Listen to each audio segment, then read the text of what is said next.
Guys, it's a Tip Tuesday. We're back. Last week we talked about the champion's mindset, what sets the elite apart from everybody else. And if you break it down, I really think that it's the mindset of a champion that sets them apart. And so what's part of a champion's mindset? And I think that there are four things that, whether it's Bill Gates or whether it's the elite in the rodeo world, I don't care who it is, those really successful people have these four things in common, even if they don't use this language. Okay, so the four things, just to refresh your memory, we've got effective goal setting, relentless work ethic, high expectations, and constructive assessment. Okay, so this week we're talking about goal setting.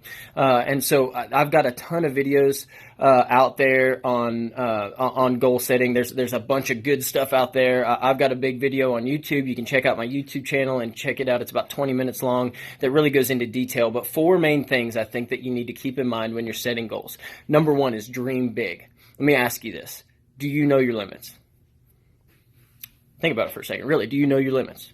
No, you have a preconceived notion of what you think you can accomplish based on past experiences, but do you really know your limits? And I know it sounds so cliche, but if you'll really grasp that, the fact that you really don't have any limits, the only limits you have are based on your work ethic and how big you can dream. So number one is dream big. Whatever goal it is that you want, you've got to be willing to work for it, go out and get it. Okay, number two, break it down. Okay, you don't just leave that big goal there. What's it going to take of you? What's it going to require of you to get there? So break that down. Number three, that's super helpful as you're breaking it down, set time specific goals this month, this week, whatever it might be for you, however you need to break it down into bite-sized pieces and then slap some time specific stuff on it, whether it's gym accomplishments, rodeo accomplishments.